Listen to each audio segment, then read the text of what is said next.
Hello students, in this session we will continue with exercise 8.2 question number 2.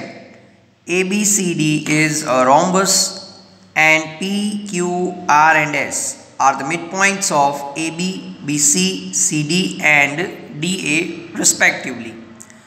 So we have ABCD which is a rhombus और इसमें P जो है वो AB का mid point है, Q जो है वो BC का मिड पॉइंट है, R is a mid point of CD and S is a mid point of DA।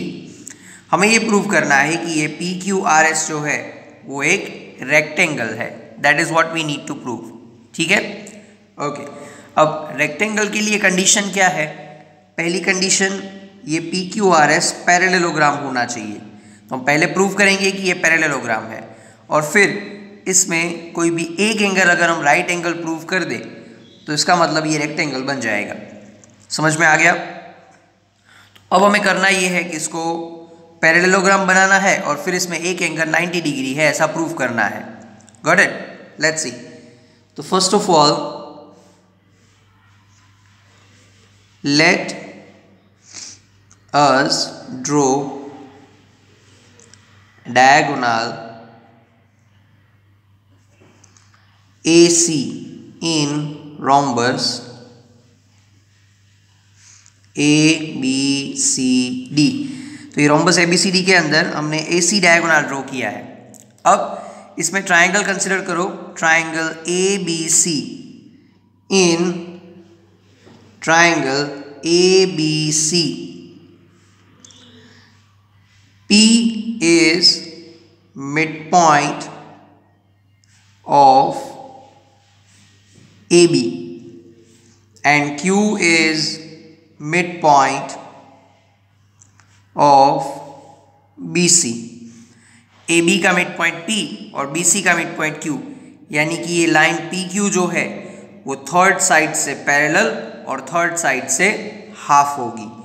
Therefore PQ is parallel to AC and PQ is equal to AC is equal to half of AC।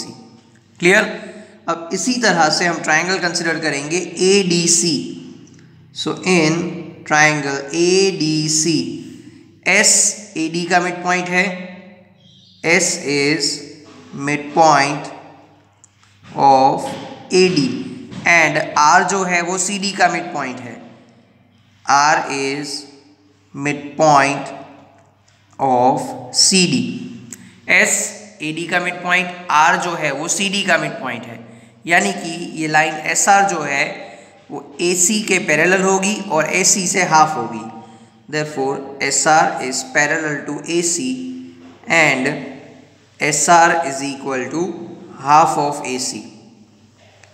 Say this as equation 1 and this as equation number 2। अब देखो, इसमें भी right में half of AC, यहाँ पे भी right में half of AC, मतलब इसका लेफ्ट जो है वो इक्वल होगा। PQ is equal to SR। Therefore PQ is equal to SR and see PQ is parallel to AC, SR is parallel to AC। इन दोनों का यूज करके we can say that PQ is parallel to SR। PQ is parallel to SR। So for quadrilateral PQRS, PQ is equal to SR and PQ is parallel to SR। For quadrilateral PQRS, for quadrilateral PQRS, PQ is equal to SR and PQ is parallel to SR। Therefore PQRS is a parallelogram। तो PQRS जो है वो क्या बन जाएगा? Parallelogram बन जाएगा। ठीक है, अब हमें इसमें एक एंगल 90 डिग्री का प्रूव करना है। Got it? Let's see how to do it. For that let us assume here AB और P जो है वो AB का मिड पॉइंट है, मतलब ये AP और PB ये दोनों की लेंथ जो है वो कैसी होगी? इक्वल होगी, right? So let's write that down in figure. P is midpoint of AB. Therefore AP is equal to PB और इनकी लेंथ होगी AB से half. AP is equal to PB and that is half of AB. Got it?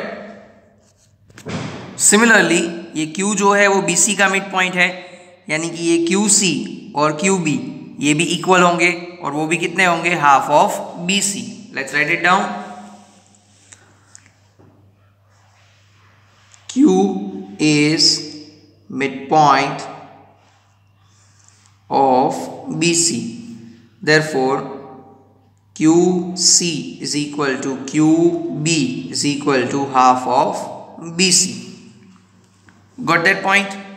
Now further, if we observe carefully, यहाँ पे भी वही है, S जो है वो AD का मिड पॉइंट है, मतलब DS और AS इन दोनों की लेंथ भी कितनी होगी, half of AD, right? So let's write that down as well. S is midpoint of AD. Therefore SD is equal to SA is equal to half of AD. And similarly R is midpoint of CD. Therefore DR is equal to CR is equal to half of CD. ठीक है. Now let us observe this triangle PBQ. Triangle PBQ. For that AB और BC ये दोनों rhombus की side है, मतलब ये दोनों इक्वल होंगे. ठीक है. और ये दोनों और ये दोनों ऑलरेडी इक्वल है, that is half of AB and that is half of BC. तो इसका मतलब ये दोनों भी कैसे हो जाएंगे, इक्वल हो जाएंगे. और अगर ये दोनों इक्वल हो जाएंगे तो इनके ये जो एंगल्स है 1 और 2 ये भी कैसे हो जाएंगे, इक्वल. तो अब यही चीज़ हमें रिटन फॉर्म में चाहिए. For rhombus ABCD, AB is equal to BC, therefore half of AB is equal to half of BC. दोनों तरफ हाफ से मल्टीप्लाई कर दो और हाफ ऑफ AB यानी कि PB और हाफ ऑफ BC यानी कि QB.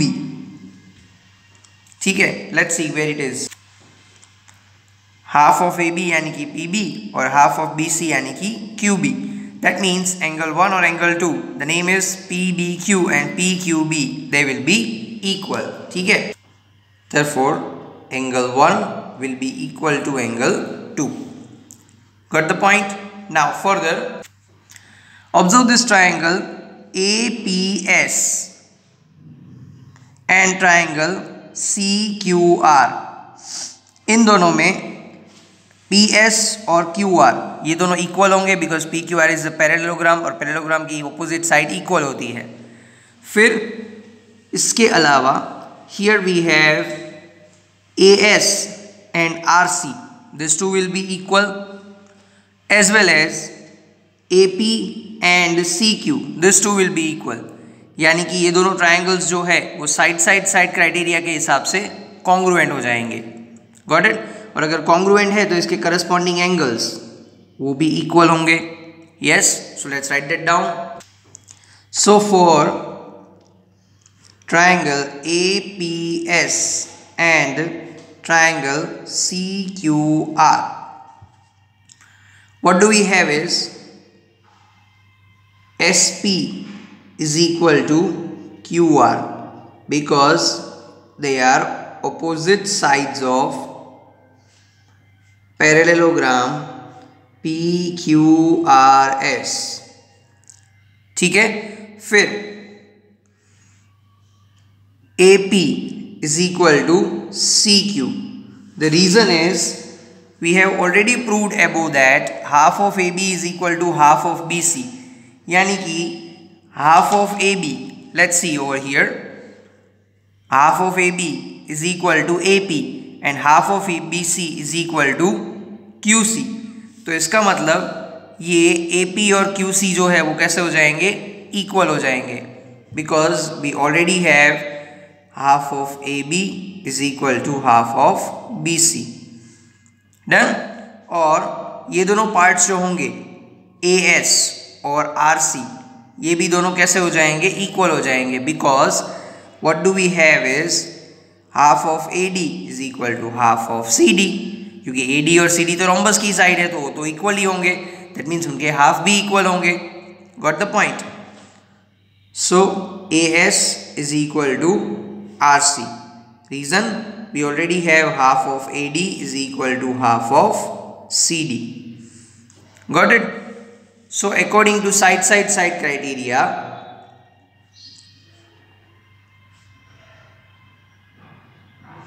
triangle APS is congruent to triangle CQR. Done? और अगर ये congruent है तो इनके corresponding parts यानी कि एंगल P और एंगल Q ये दोनों भी इक्वल होंगे। Therefore angle APS is equal to angle CQR. Got it? Let's see where it is in the figure. This one. These two angles are equal. These two are already equal, that we had proved previously. Done? Up. This and this combines to form a linear pair.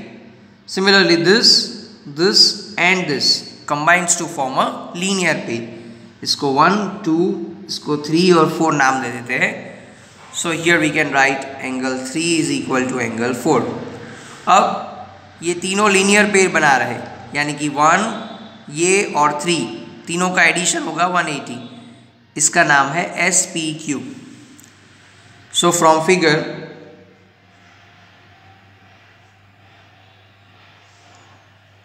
angle 1 plus angle SPQ plus angle 3 is equal to 180, and similarly 2 ये और 4 इसका नाम है RQP।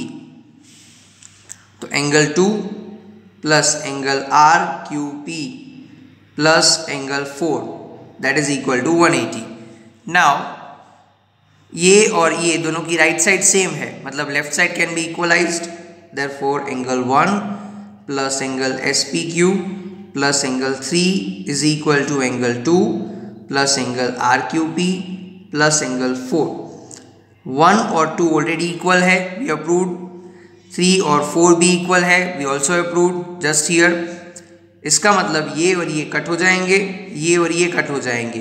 What do we have is angle SPQ is equal to angle RQP। Got it? यानी कि ये दोनों angles हमें मिल गए हैं इक्वल। अब for PQRS, PS is parallel to QR and PQ उसका ट्रांसवर्सल होगा, यानी कि ये दोनों एंगल है interior angles on the same side, तो इनका प्लस होगा 180। Let's write that down. We have PS parallel to QR and PQ as transversal. That means angle SPQ plus angle RQP is equal to 180. SPQ plus RQP is equal to 180, लेकिन SPQ और RQP तो equal है। Therefore angle SPQ plus angle SPQ is equal to 180. अब दोनों का plus कर दो। 2 times angle SPQ is equal to 180. इस 2 को डिवाइड में ले जाएंगे, so what do we have is angle SPQ is equal to 180 divided by 2 and that is equal to 90. So PQRS parallelogram भी है और इसमें एक एंगल राइट एंगल भी है, मतलब ये बन गया rectangle. So in parallelogram PQRS, angle P is equal to 90. Therefore, it is a rectangle. Clear?